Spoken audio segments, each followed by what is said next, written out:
হ্যাঁ, ৪ এর সংখ্যাটা হচ্ছে রাহুর সংখ্যা। এবার এখানে ৪ তারিখ, ১৩ তারিখ, ২২ তারিখ এবং ৩১ তারিখ। তাহলে রাহু কিন্তু আপনাকে ভিজিবিলিটি দেয়। হুম?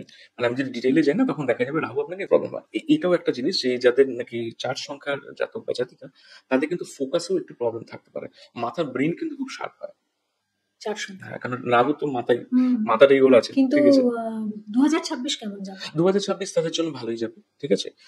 যেকোনো জিনিসের নিউ বিগিনিং তারা করতে পারবে। এই যে রাহুর একটা খাই স্বভাব আছে সবসময়, ঠিক আছে? এটার কারণটা, এটা জিনিসটা হচ্ছে ও না প্রচুর কিছু চায়। ঠিক আছে? এবং কোনোটাতেই তুষ্ট নয়। ঠিক আছে? স্যাটিসফাইড নয়, খালি চায়। ঠিক আছে? কাজে যাদের ৪ সংখ্যায় জন্ম আছে তাদের মধ্যেও এটা থাকবে, আমি এটা চাই সেটা চাই। ঠিক আছে? এবং মেটেরিয়ালিস্টিক জিনিসগুলো মেইনলি হয়। ঠিক আছে? প্রোভাইডেড রাষ্ট্র ৪ সংখ্যা জাতক জাতিকা হয় বাই ডিফল্ট, এটা রবি বছরের জন্য নয়। যেহেতু রাহু, তো কি হয়, রাহুর শুধু মাথাটা থাকে, ধরটা থাকে না।